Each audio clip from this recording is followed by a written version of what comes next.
Everyone remembers where they were on September 11, 2001. Believe it or not, it has been 12 years since that terrible day. For many of us who were in New York, Pennsylvania, or Washington, D.C. that day, it remains a reminder of how fragile life is. So how has the world changed since the attacks, and what have we learned? Around 1,000 people gathered early this morning, with relatives reading the victims' names. Gordon M. Ameth Jr., Andrew Anthony Abbott, Marie Rose Abad. This is the first time elected officials are attending but not speaking at the commemoration ceremony in Ground Zero. Marina Buslow, Daniel M. Calabro, Jesus Naphtali Cabezas. Some sources mention that the ceremony focused more on the people and the victims' families. For Matthew Whaler, who lost his sister, the feeling still resonates. The feeling of hurt, of my sister being murdered. It's just something I don't even think I could really describe and put words to be honest with you. Nearly 3,000 people perished in the planned attacks by al-Qaeda.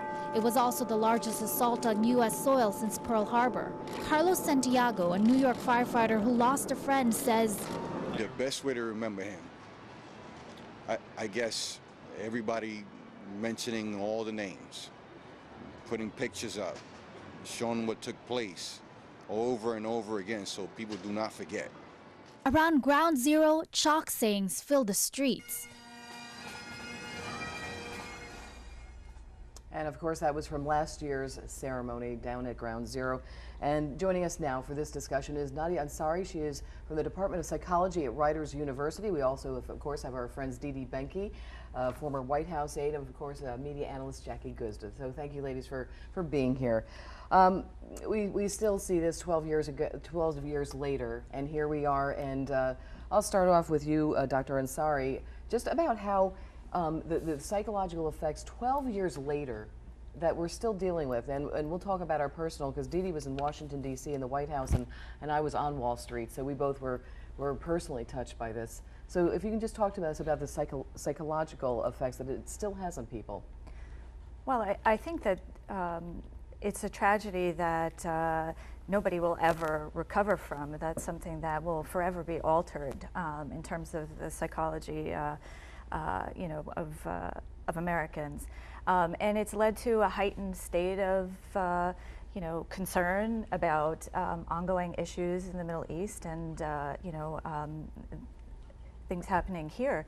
And it's also led to a fear of, I think, sometimes Muslims in general, that all Muslims endorse what happened on 9/11, and that's, of course, not true. And I want to talk to you further about your work with specifically Muslim children and the prejudices that they have suffered after 9/11. Dee Dee, talk to me about that day and just where you were.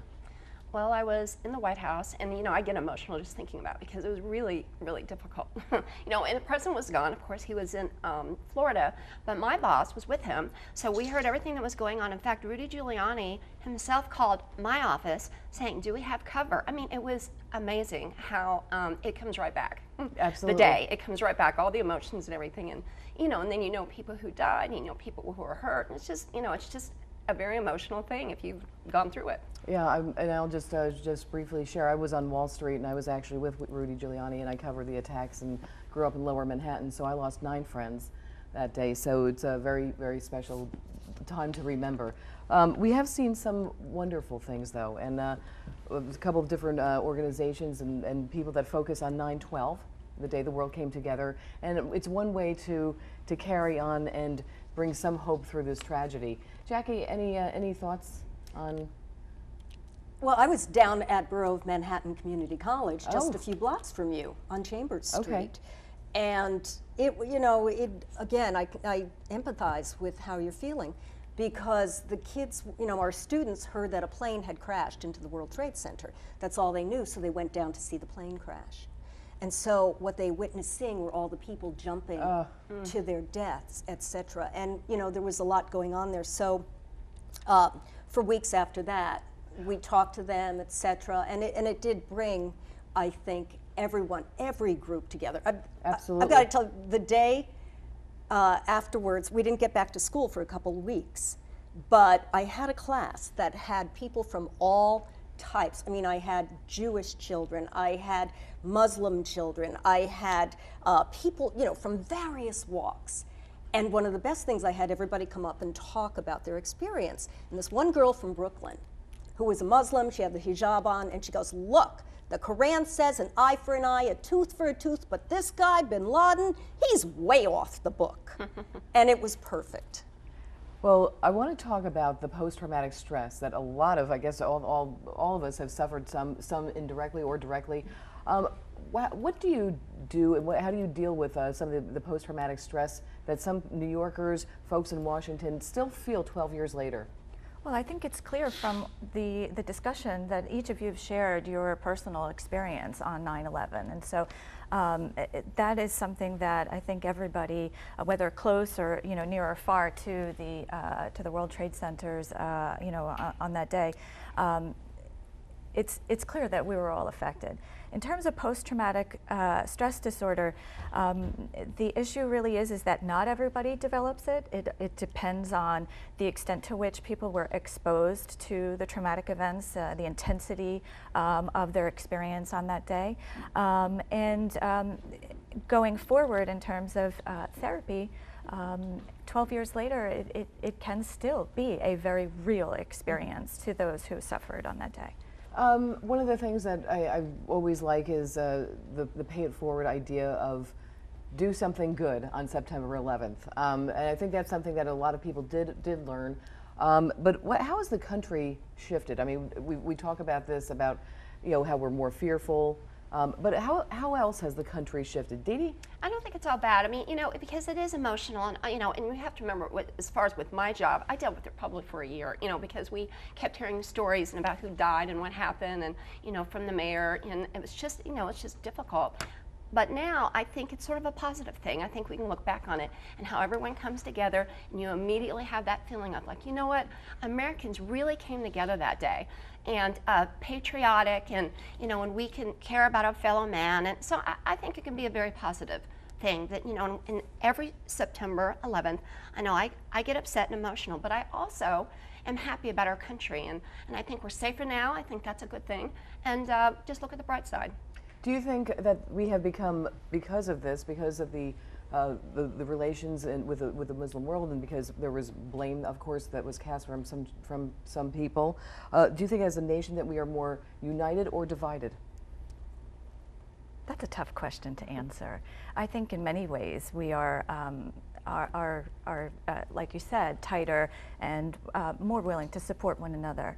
And in others, there are some very hateful and discriminatory acts, as well as postings and portrayals in the media of Muslim individuals. And so we still have a long way to go in terms of understanding that this was an action of a very few extreme individuals. Absolutely. And that the rest of the, Muslim Americans are Americans, and so I think that sometimes gets lost in the. And it's so unfair that some of the children have suffered. Talk to me about some of the work that you do with children. Well, my research is examining Muslim youth developing post 9/11, and in terms of the context of discrimination, hostility, and what may be happening in terms of harassment, intimidation, and bullying. And so I've run some focus groups, and the data support that kids are experiencing this, and that they've been called terrorists, and it's not every child, and there are certainly some risk factors that may be associated with being bullied, and whether a school is being proactive in terms of making sure that Muslim youth are a protected group, and that they are making sure that they are part of the school community, and that this is not an acceptable behavior. Well, we commend your great work for that. Thank you so much. I know in my community, if the Muslim community wants to have a picnic in the park, they automatically get police protection. Now, I want to also talk about what everybody is going to be doing on September 11th. Do you do anything different? Do you take a few moments of silence? I mean, what is it that you personally do? Well, every year I call people that I worked with, at the White House, and just, what our experiences were, and just to say hello, So always be in touch with the people that I experienced that with, and just, I think we all reflect on it all day, and think about what we got out of it, and try to think of it in a positive way. I really do think that, and to what you said before, I think it united us, or at least it did in our group. I agree that, and it's always something that you want to pass on to kids also. How do you explain like that everybody lined up to give blood that day? How do you explain that everybody was going to church and going to synagogues and going to various places of worship with everyone, and how the world became one, as one? So it was really, in that way, 9/12 was remarkable. One of the questions I have for you, Dr. Ansary, is why is it, and I've always wondered this, I always remember as a kid, if you talked about when John F. Kennedy was shot, every older person would say, here's where I was. Why does everybody do that with regards to 9/11? Everybody, and it's not a bad thing, but everybody always wants to say, here's where I was. From a psychological standpoint, why is that? Well, in terms of the areas in the brain that are associated with memory are also very closely linked to emotion. And so whenever you have a very emotional experience, that strengthens the synapses in terms of memory, sort of cementing the memory in the brain. And that can be primed by any kind of, visual stimulation, auditory, so you hear something, it reminds you of the event, or you smell something, it reminds you of the event. So part of it's biological, and in large part it becomes strengthened through our experience over time, reliving that moment, and so it becomes easier to access the memory. So where can we go from here? I mean, to make 9/12 live forever.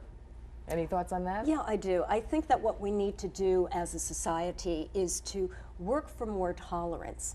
I'm not very happy about the way Muslims are treated in our society. I'm not very happy about what happened down in the Wall Street area at Park 51. That was supposed to have been a community center with a pool, with a Muslim prayer room, but with a basketball court, everything for everyone in the community. And it was turned around to be a negative thing. This is a Muslim mosque, it's going to be so close to 9/11, and it created a political fight. Had nothing to do with the reason for this building, But what can we do to move forward and bring 9/12, the spirit of 9/12, to Americans, and especially the young kids? If you talk to a high school kid right now, they really have very little recollection of what happened. So, their world was changed forever, but they don't remember the events, which is amazing when you talk to an 18-year-old. Oh my goodness, yeah, I mean, they should teach it in all schools about 9/11 and make it like, an appreciation day for firefighters, for, first responders, for, and they really need to have a day, I think should be mandatory. Well, it was group, actually by the way, mandated, it was actually mandated this past year into the 2012-2013 curriculum that schools must actually do something and teach it, but it wasn't for a decade, which is amazing. But if you think about it, the Holocaust wasn't taught for some 20 years later because nobody knew how to talk about history. There were no resources to really provide that with. Well, I think that's a great idea, but I would also like to add lessons in tolerance. We have the Museum of Tolerance in New York City. That could be utilized. I think we need to do that because of the backlash that the Muslim community is going through because of this. Dr. Ansary, final thoughts? I think it's very important. We can't control what's going on in the homes of people, and therefore we can't control what parents say to children and what they bring to schools and how they treat other children. But in institutions like schools, workplaces, etc., the administration has to be very, very forceful in terms of making sure that discriminatory behavior or any sort of harassment, intimidation, and bullying will not be tolerated, and that people will be, reprimanded, because again, we cannot control what's happening in the homes. Well, Dr. Ansary, thank you for being on Fresh Outlook. It was a pleasure to have you on here. We're going to stick around for one more segment, and stay with us, everyone. We're going to dive into the business world when we come back, and what a whirlwind week it has been.